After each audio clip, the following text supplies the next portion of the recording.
नमस्कार। मैं इस वीडियो में आप लोगों के लिए पंचांग पंचांग क्या है ये इंट्रोडक्शन दे रहा हूँ। ऐसे सब्जेक्ट ये बड़ा है, लेकिन एक शॉर्ट में हम ये समझ लें कि हमको पंचांग देखना कैसे है या क्या जानना चाहिए उसमें। जब हम कोई भी इवेंट देखते हैं, बच्चा पैदा भी होता है, तो पंचांग का बहुत महत्व है कि वो कौन से नक्षत्र में पैदा हुआ, कौन सा योग में पैदा हुआ, ये योग क्या है बताओ, कौन से करण में पैदा हुआ वो बताओ, कौन सी तिथि में पैदा हुआ और कौन से वार में पैदा हुआ। ये पांच भाग हैं पंचांग के, उसके पांच अंग। एक तो वार है, सोमवार, रविवार, सोमवार, मंगलवार, बुधवार, गुरुवार, शुक्रवार, शनिवार। राइट। और दूसरा है नक्षत्र। 27 नक्षत्र होते हैं। नक्षत्र क्यों? चंद्र हर दिन, हर दिन एक एक नक्षत्र में जाता है। 27 दिन का पूरा सर्कल है चंद्र का, भ्रमण का। चंद्र हर दिन एक नक्षत्र को बदलता है। उसकी स्त्रियां हैं वो, राइट, उसकी स्टोरी अलग है। तो ये 27 जो नक्षत्र हैं, अश्विनी नक्षत्र से लेकर रेवती नक्षत्र तक, ये सभी नक्षत्र किसी न किसी प्लैनेट को रिप्रेजेंट करते हैं। उदाहरण के तौर पर जो केतु, इसमें जो सीक्वेंस आता है, इसमें जो लय आता है, तो पहले केतु का आता है। केतु के बाद में शुक्र है, शुक्र के बाद में सूर्य है, सूर्य के बाद चंद्र, चंद्र का, चंद्र के बाद मंगल, मंगल के बाद राहु, राहु के बाद गुरु, गुरु के बाद शनि, शनि के बाद बुध। ये ऐसे क्रम में चलते हैं। ये- अभी क्रम क्रम क्यों बोला, क्रम में क्यों चलते हैं बताऊंगा, इसमें महादशा में काम आएगा आपको। तो ये 27 नक्षत्र है, उसमें से कौन से नक्षत्र में, और हर नक्षत्र के चार भाग होते हैं। ये हर नक्षत्र के चार भाग होते हैं। तो हर एक भाग जो नक्षत्र का होता है वो 3 डिग्री 20 मिनट का होता है। नक्षत्र 13 डिग्री 20 मिनट का होता है। और एक राशि में 2.25 नक्षत्र फिट होते हैं। 13 डिग्री 20 मिनट, 13 डिग्री 20 मिनट, यानी 26 डिग्री 40 मिनट। और बाकी के 20 मिनट, 3 3 डिग्री 20 मिनट, वो दूसरे और एक नक्षत्र का एक भाग आएगा। तो नक्षत्र है, पहला डे है, वार है, उसके बाद नक्षत्र है। अब नक्षत्र के बाद, नक्षत्र के बाद क्या है? तिथि। ये तिथि बहुत इंपॉर्टेंट है पंचांग। तिथि दो प्रकार की है। एक तो शुक्ल पक्ष की तिथियां हैं और कृष्ण पक्ष की तिथियां। शुक्ल पक्ष क्या है? यही चंद्रमा जब प्रकाश की ओर जाता है, यानी सूर्य से दूर जाता है, सूर्य के अपोजिट जब रहेगा तो पूर्णिमा होगा, सूर्य के साथ रहेगा तो अमावस्या होगा। और सूर्य से हर एक एक दिन जैसे दूर जा रहा है, तो वो शुक्ल पक्ष होगा। 15 तिथियां होती हैं। ये 15 तिथियों का अपना महत्व है, बताओ जो जरूरी है। तो पहला रहा वार, फिर दूसरा है नक्षत्र, तीसरा है तिथि, चौथा है योग। अब ये योग कंजंक्शन नहीं है, ये योग जोड़ नहीं है, ये योग नाम उसका योग है। 27 योग होते हैं, ये 27 प्रकार के योग होते हैं। तो किस कई योग अच्छे होते हैं, कई बुरे होते हैं। तो बच्चे का जन्म हुआ, ये अच्छे योग में हुआ कि नहीं, ठीक, या कोई डिफिकल्ट योग में हुआ, तो उसके लाइफ में वैसा प्रेडिक्शन आएगा। और मुहूर्त में भी इसको देखते हैं, ये सभी चीज मुहूर्त में काम आएंगे। वार देखते हैं मुहूर्त के लिए, नक्षत्र देखते हैं, तिथि देखते हैं, योगा देखते हैं। अब करण, करण एक तिथि का, एक तिथि में दो करण होते हैं। ऐसे 11 करण होते हैं। 27 जैसे योगा होते हैं, लेकिन करण 11 होते हैं, वो रिपीट होते हैं। तो उसमें अच्छे बुरे दोनों करण हैं। और ये चेंज होते हैं ये अपने 15 15 दिन में। उनकी जो क्रम है वो चेंज होता है। तो उसके बारे में बात करेंगे। हमको क्रम से का ज्यादा ये जानना है कि क्या महत्व है इन दिन का, दिन के साथ में नक्षत्र का, उसके साथ में तिथि का, तिथि के साथ में योगा का और करण। ये 5 अंग है पंचांग के। अब इसको देखना कैसे है, ये उसको बताऊंगा मैं। इसके लिए आपको हिंदू कैलेंडर ऐसा एक ऐप है, तो उस ऐप को डाउनलोड कर लीजिए आप। ये उसमें से आपको इजी और हर दिन देखने को मिलेगा कि आज कौन सी तिथि है। वार तो पता होगा आपको, नक्षत्र आज कौन सा लगा, आज योगा कौन सा है और करण कौन सा है। ये 27 नित्य योगा कहते हैं इसको, पंचांग के, पंचांग के योग को नित्य योग कहते हैं। तो 27 योग रहते हैं। तो इसका कुछ कैलकुलेशन है, उससे उसके डिटेल में नहीं जाएंगे हम। इनके नाम मैं पढ़ देता हूँ, लेकिन इसके पास में, इसका हर वक्त आपके पास एक लिस्ट रहना चाहिए। कौन से बुरे हैं इसमें से वो बता दूंगा। विश्वकर्म जो है ये अच्छा है। प्रीति योग है, ये भी अच्छा है, किसी को अट्रैक्ट करने के लिए ऑपोजिट से। आयुष्मान योग है, यह हेल्थ के लिए अच्छा है। विश्वकर्म विश्वकर्म है जो विक्ट्री के लिए अच्छा है, लोगों पे, शत्रुओं पे विजय पाने के लिए, जैसा कोर्ट केस से अगर कोई करना है तो यह योग अच्छा है। किसी के साथ में बात करना है, शादी की बात हो रही कर रही, उसके लिए प्रीति योग अच्छा है। आयुष्मान योग है, यह अच्छा हेल्थ और लॉन्गेटिविटी के लिए है। ठीक है। तो अगर हमें कोई अच्छा काम शुरू करना है हेल्थ रिलेटेड, तो या कोई मेडिसिन है तो आयुष्मान योग। सौभाग्य योग है, अच्छे फॉर्चून के लिए, कंफर्टेबल लाइफ के लिए। तो जिसका इस जन्म में इस योग में पैदा हुआ, उस व्यक्ति का लाइफ कंफर्टेबल होगा। जिसका प्रीति योग में हुआ उसका ऐसे। ये सब लगेगा आपके हॉरोस्कोप में भी और उसके प्रेडिक्शन में भी और मुहूर्त में भी। अतिगंध ये अच्छा नहीं है। अतिगंध योगा ये इसको अवॉइड करना चाहिए। और किसी का जन्म इसी में हुआ है तो उसके लिए उसको रेमेडी दी जाती है। It is life is difficult due to numerous obstacles. इसमें ऑब्स्टेकल्स आएंगे, एक्सीडेंट्स होंगे, रिवेंजफुल होगा, एग्री होगा, गुस्से वाला होगा व्यक्ति। फिर सुकर्मा योग, अच्छे कर्म करेगा ये, या अच्छे कर्म करना है तो सुकर्मा योग के मुहूर्त में करते हैं।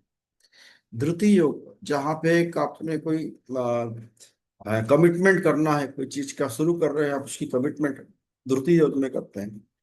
जिसमें कि अ, एक व्यक्ति अपने संपत्ति एंजॉय करता है एंड दूसरों को संभालता है, और हॉस्पिटैलिटी में अच्छा है, लोगों का सत्कार करेगा।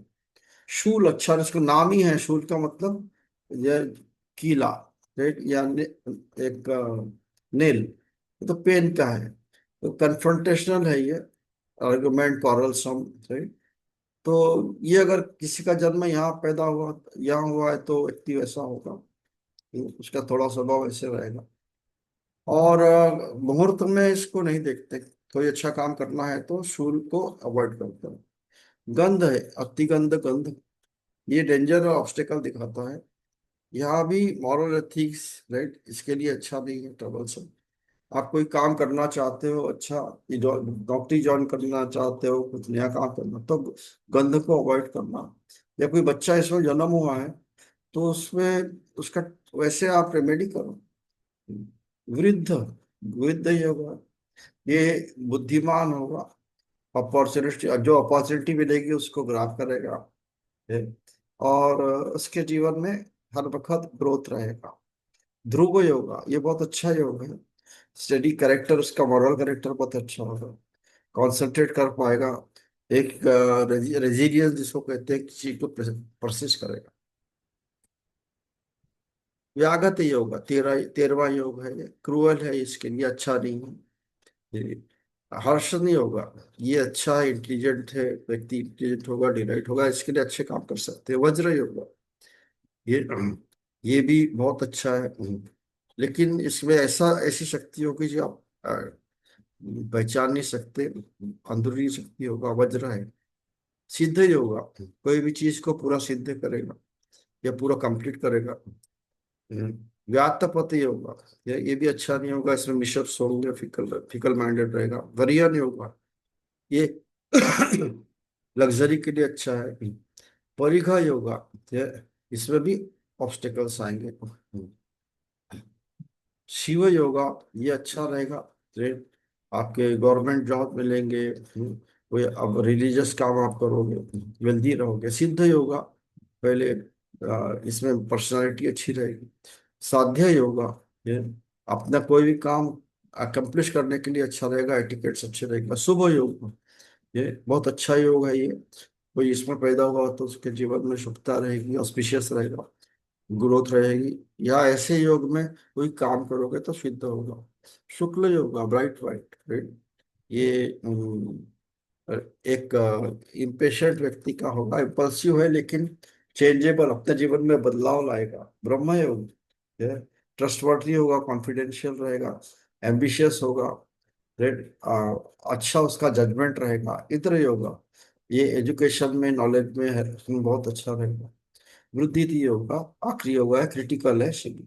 ये वैधृति योगा, परिघ योगा, व्यातपात, व्याघात योगा, और शूल बिंद और अतिगंध, इन योगों को थोड़ा अवॉइड करना। ये नित्य योगा के बारे में, रोज एक एक योगा होता है, आप देख सकते हो। आपका इसमें भी दिखाऊंगा आप। फिर उनका ये चार्ट दिया है छोटा सा, ये अगर याद नहीं रहे तो ये चार्ट रखेंगे आपको तो ये उसका ये याद रहेगा। इसका हिंदी में भी दिया है फिर बाद में, ठीक है। तो ये 11 करण होते हैं। अगर 27 योगा है तो 11 करण होते हैं। 4 फिक्स करण होते हैं और 7 मूवेबल होते हैं। फिक्स यानी अमावस्या और पूर्णिमा के दिन वही करण रहेंगे, और बाकी जो पूर्णिमा गई उसके बाद में नया करण शुरू होगा। तो 7 चेंज करते हैं, तो 7 2 बार आते हैं। तो कृष्ण शुक्ल पक्ष में 2 बार आएंगे, कृष्ण पक्ष में 2 बार आएंगे। तो करण जो है आधी तिथि है। इसमें शकुनी, चतुष्पाद, ये फिक्स करण है। चतुष्पाद, शकुनी, नागा, राइट, कौस्तुभ, ये फिक्स करण है। बट और वैसे कौस्तुभ, ये कौस्तुभ जो अच्छा करण नहीं है, ये बुरे कर्म के लिए अच्छा है। कोई किसी का बुरा करना है तो उसके लिए अच्छा है, लेकिन ये करण को अच्छा नहीं मानते। किसी का किस्त, कौस्तुभ किस्त, किस्तुक में जन्म हुआ है तो उसके लिए ये करना पड़ेगा, उसके लिए रेमेडीज करनी।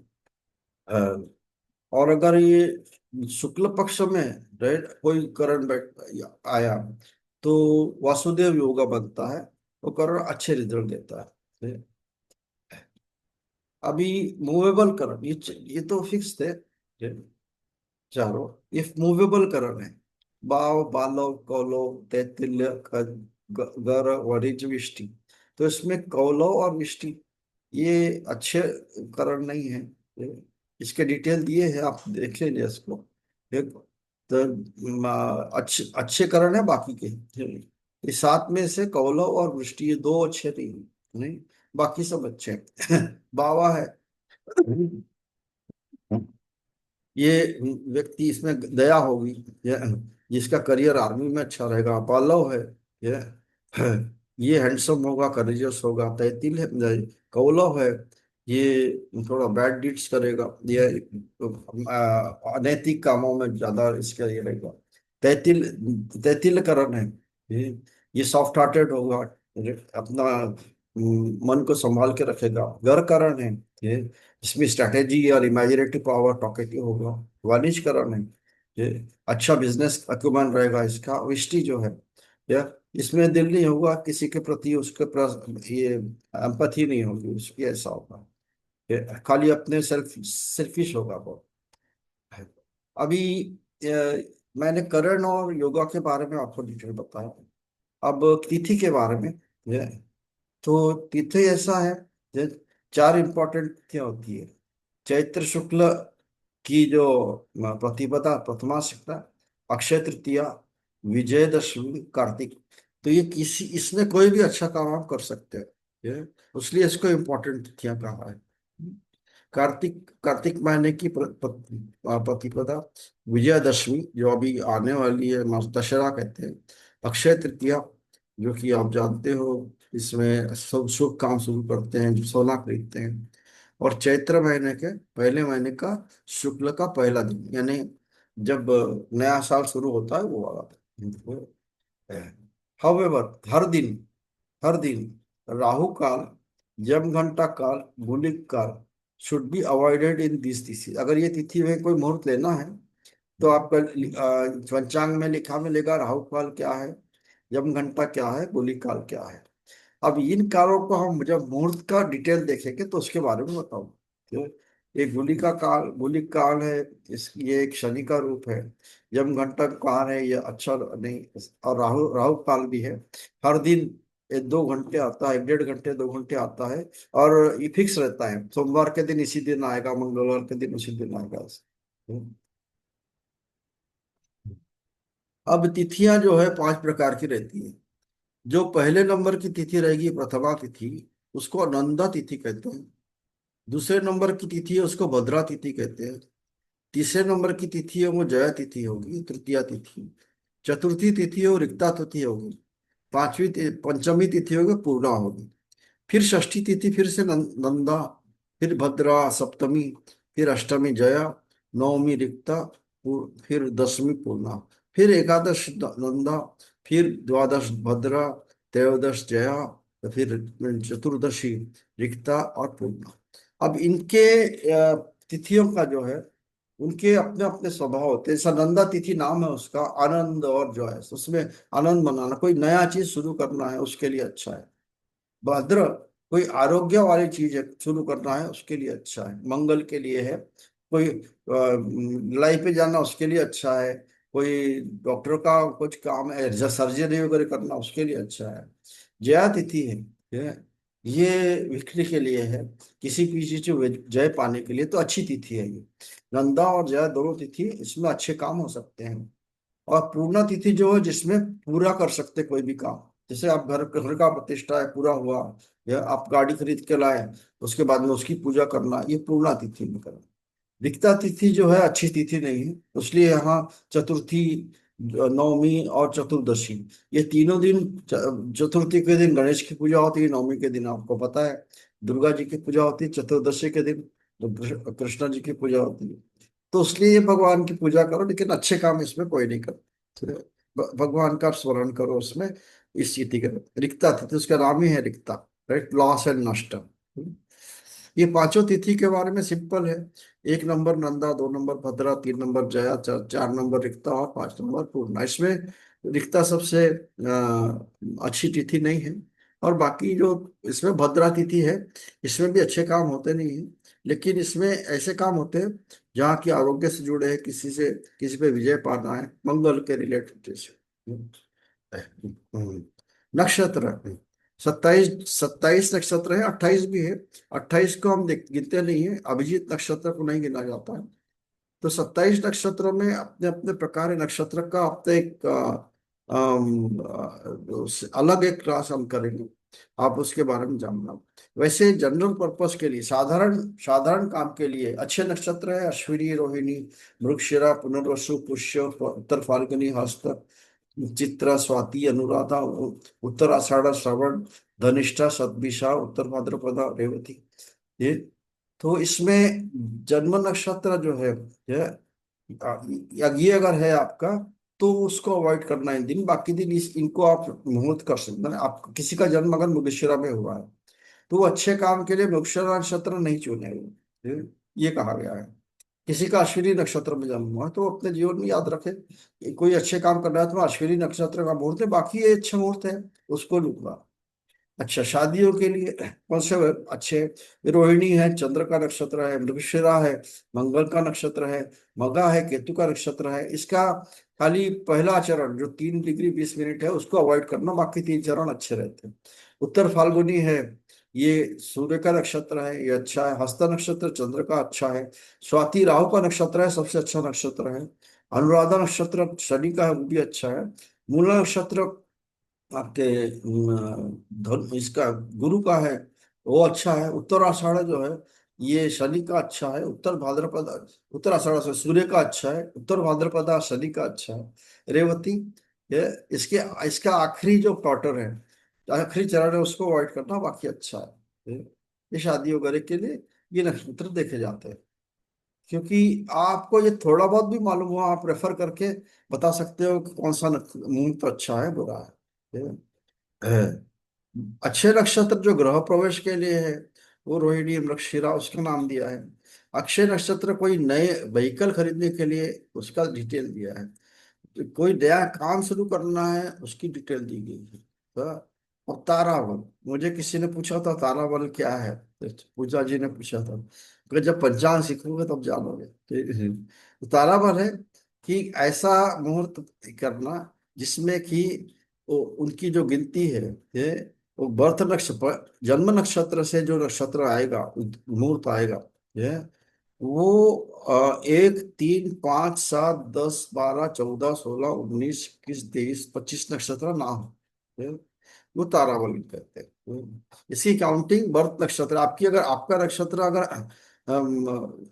रोहिणी का है, जो भी 4 नंबर नक्षत्र है, तो 4 नंबर नक्षत्र से ये वहां से पहला यानी खुद रोहिणी है, ये फिर तीसरा उससे आपका इसका राहु का नक्षत्र आएगा, आद्रा नक्षत्र, उससे पांचवा शनि का नक्षत्र आएगा। तो ये नक्षत्र अलग अलग होंगे, ये उसको आपको अवॉइड करना है, या उसको साधारणतः पंचांग में अवॉइड करते हैं, ठीक है। ये इस नक्षत्रों को जो हमने बताया यहाँ पे, ये मुहूर्त के हिसाब से बताया। हम जब महादशा सीखेंगे, महादशा में नक्षत्र के स्वामी कौन है, केतु के कौन से नक्षत्र है, वो शुक्र के कौन से, इसका एक तो हमने पहले बता दिया आपको, लेकिन फिर से उसका प्रैक्टिस करना पड़ेगा। हम्म। ये नक्षत्र जो है, इनके गण होते हैं, योनि होती है, रज्जु होता है, और वेदा होता है, नाड़ी होती है। ये काम आते हैं जब अष्टकूट देखते हैं, मैरिज का जो मिलान देखते हैं, मैं इसमें कुंडली में दोनों हस्बैंड और वाइफ का, या लड़का और लड़की का, उसमें ये काम आते हैं। तो अश्विनी नक्षत्र का जो गण है, वो कौन सा देवगण है, उसका जो योनि कौन सी, घोड़े की योनि, हॉर्स योनि है, उसका पाद जो है, रज्जु है, वो पाद रज्जु है, और उसका जो वेद है वो 18वां नक्षत्र है, या उसका जो नाड़ी है वो आदि नाड़ी। तो ये क्रम से चलेगा, आदि मध्य अंत, अंत्य मध्य आदि, आदि मध्य मध्य अंत। तो इसमें एक छोटा सा एग्जांपल देता हूँ आपको। जैसे नाड़ी इसमें अष्टकूट में 1 से लेके 8 प्रकार के चीजें देखी जाती हैं। तो उसमें नाड़ी सबसे लास्ट में आती है, जो कि 8 मार्क मिलते हैं। पहले वाला जो गुण है उसको 1 मार्क, दूसरे वाले गुण को 2 मार्क। इसका अलग सब्जेक्ट है, वो हम आपको फिर कभी समझा देंगे उसे, ठीक है। आपको खाली इतना याद रखना है कि ये नक्षत्र की ये टेबल है, उसमें ये उसके ये गण है, या योनि है, या रज्जु है, कृति का, आपके अपने गण रोज ये देख सकते हैं, जिसको हम मिलाते हैं, मतलब जब कुंडली मिलान करते हैं, उसके लिए इम्पोर्टेंट है। अब हर नक्षत्रों के स्वामी, अश्विनी के नक्षत्र के केतु स्वामी है, ये गुण गण तो देख लिया हमने। भरती नक्षत्र के बुध शुक्र स्वामी है। तो जो महादशा चलती है ना, इसी क्रम में भी चलती है। अभी सभी तिथियां जो 15 तिथियां हैं, प्रतिपदा से लेके पूर्णिमा तक, और फिर से प्रतिपदा से लेकर अमावस्या तक, इन तिथियों में क्या क्या काम कर सकते हैं, नहीं कर सकते, वो दिया है इसमें। जैसे एग्जाम्पल के लिए खाली दिखा रहा हूँ, सब पूरा नहीं पड़ेगा।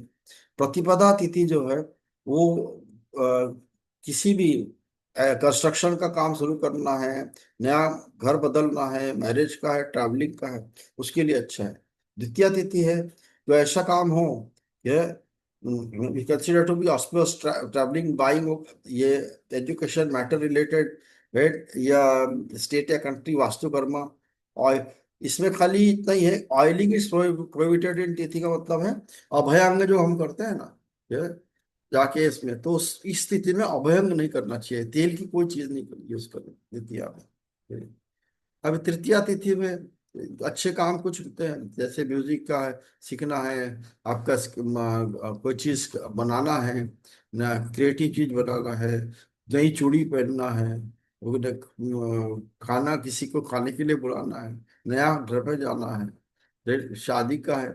चतुर्थी तिथि में ऐसा ये कौन कौन से काम के लिए अच्छा है? इलेक्ट्रॉनिक का काम है, कोर्ट कचहरी में हम शत्रुओं से लड़ेंगे उसके लिए है, फायर रिलेटेड वर्क है तो ऐसा काम है, किचन का काम है या वेपन का काम है, सर्जरी का है, उसके लिए अच्छा है।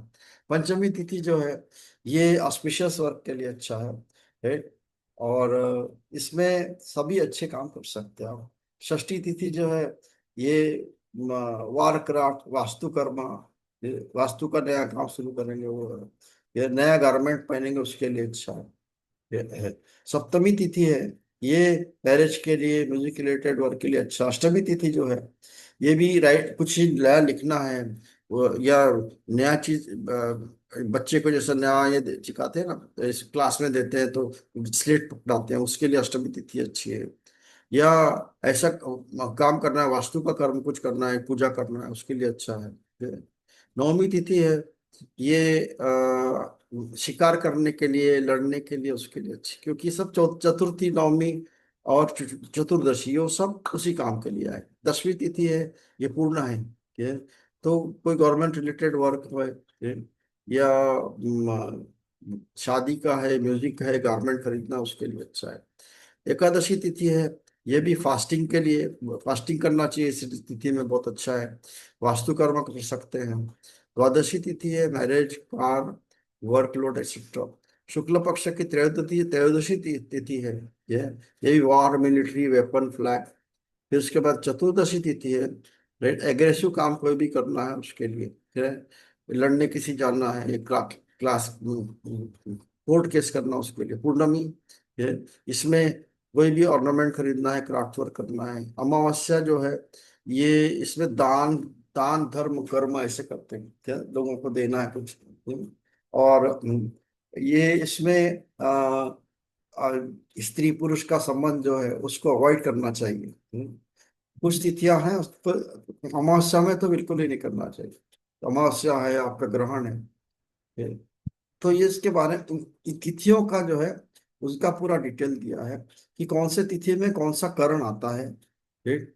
तो अगर ये शुक्ल पक्ष का है तो दो बार आएगा करण, ये तो पहले प्रतिपदा में किस्तु और बावा आएगा, और कृष्ण पक्ष का है तो पहले बाला और कौलव आएगा। तो ये करण कब कब आते हैं उसका पूरा टेबल है, और ऐसा ही करण करण का आता है। एक ये लास्ट इंपॉर्टेंट चीज है जिसमें कि हर तिथि में, हर एक तिथि में ये एक प्रथमा, द्वितीय, तृतीय, चतुर्थी में दो दो प्लैनेट ऐसे होते हैं, ठीक है, जिनको दग्ध राशि करते, उनकी राशि जो होती है दग्ध राशि कहते हैं। अगर यानी ये दो दो राशियों का दिया है। जैसे प्रथमा में है तुला और मकर राशि, ठीक है, तो ये तिथि अच्छी, ये राशियां अच्छी नहीं होती। किस लिए? अगर आपके चार्ट में ये राशियां अच्छे घरों में बैठी हैं, अच्छे घरों में है, तो इन राशियों का फर्क माने कोई रिजल्ट मिलता नहीं है, क्योंकि गलित राशि कहते हैं इसको, दग्ध राशि कहते हैं। दग्ध का मतलब गलित राशि है, क्या बच्चे, किसी का बच्चा नहीं हो रहा है तो हमको ये देखना है कि पांचवें घर में कहीं, मान लो उसका जन्म सप्तमी में हुआ है, तो उसके देखेंगे कन्या और धनु राशि पांचवें घर में तो नहीं है, पांचवें घर से संबंध तो नहीं रख रहे, तो इसीलिए उसका बच्चा नहीं हो रहा दग्ध राशि के लिए। या कोई शादी नहीं हो रही किसी की, तो वैसे ही इसके शादी के घर में अगर कोई दग्ध राशि है तो देखते। तो पहले ये देखना है कि किसी व्यक्ति का जन्म कौन से तिथि को हुआ है। फिर देखना है कि उसके, ऐसे चतुर्दशी तिथि में चारों आते हैं, चतुर्दशी तिथि जिसकी भी जन्म हुआ है उसका मिथुन, कन्या, धनु और मीन, ये चारों राशियां दग्ध राशियां हैं। ये 6, 8, 12 में 3, 6, 10, 11 में बैठे तो अच्छे हैं, और अच्छे घर में बैठे त्रिकोण में, केंद्र में, तो अच्छा नहीं है। तो मैंने आपको पंचांग का एक रूपरेखा बताया, आप इसको सुनना, इसमें कोई प्रश्न है तो मुझे करना, ठीक है? ताकि आप अगर इसको समझ के प्रश्न करोगे तो आपको ये समझ में जल्दी आएगा। हाँ, याद रखने वाली जो बात है, लिस्ट, करण की लिस्ट है, योगा की लिस्ट है, तिथियों की लिस्ट है। इसको अपने संभाल के रखना कहीं डायरी में। जब भी आप कोई चार्ट देखोगे, किसी के बारे में देख रहे हो, या बच्चा कोई पैदा हुआ कुछ है, या मुहूर्त के बारे में देखोगे, तो आप इसको रेफर कर सकते हो। 2 4 5 बार अगर प्रैक्टिकल किया आपने, तो आपको समझ में आ जाएगा कि अरे ये तो इतना ईजी इसमें एक चीज मैंने आपको समझाना है कि बताना है कल, एक बता देता हूँ। तो एक सेकंड, आपके पास में हिंदू कैलेंडर आप लेना है ना। हिंदू कैलेंडर में आपको क्या करना है, हिंदू कैलेंडर में ये ऐसा पंचांग का पेज रहता है, जिसको पढ़ना कैसे है। तो जैसे आप ऊपर 10 अक्टूबर लिखा है आज का, ये उज्जैन का, उज्जैन है उसकी सिटी चेंज करने का यहाँ पे, वहां पे प्रभाव है। आप अगर बॉम्बे में रहते हो तो बॉम्बे करो, दिल्ली में रहते हो दिल्ली करो। तो उसके लिए द्वितीया कृष्ण पक्ष चल रहा है अभी, और अश्विन राशि में चंद्र है, उसलिए अश्विन लिखा है। आज अभी अश्विन राशि में चंद्र, तो अश्विन नक्षत्र में चंद्र चल रहा है। अब तिथि आज की द्वितीया है, पक्ष कृष्ण है, नक्षत्र ये भरणी है। ये नक्षत्र में यह चेंज होके अभी भरणी नक्षत्र में कब जाएगा। और 28 53 का मतलब क्या है, 28 53 तक यानी 24 तक के 12 बज जाएंगे, उसके 4 घंटे और। योगा आज का हर्षण योग है, उसका अच्छा बुरा है देख लीजिए। योगा आज का दूसरा है, दूसरा योग 7 बजे तक था हर्षण योगा। उसके बाद में रात के 28 बजे तक क्या है, सवेरे के दूसरे दिन के सवेरे 4 बजे तक वज्र योग है। करण सवेरे 11:40 44 तक गरज करण था, और उसके बाद में रात को 10 बजे 11 बजे तक के वाणिज्य करण रहेगा। वार अभी शुक्रवार है। इतना भी चीज आपने जाना और रेफर किया पंजाब, तो आप बता सकते हो कि आज का दिन अच्छा है बुरा है, कब अच्छा रहेगा। इसके साथ में एक मुहूर्त आता है। मुहूर्त के बारे में मैं आपको अलग बात करूंगा, क्योंकि मुहूर्त is itself is a very big subject. ठीक है, ये मैंने आज पंचांग की एक रूपरेखा दी आपको। इसमें कोई प्रश्न होगा तो मुझे जरूर पूछना है, और इसको सुनना, और इसका आपका रिएक्शन भी जरूर देना, कमेंट जरूर। धन्यवाद।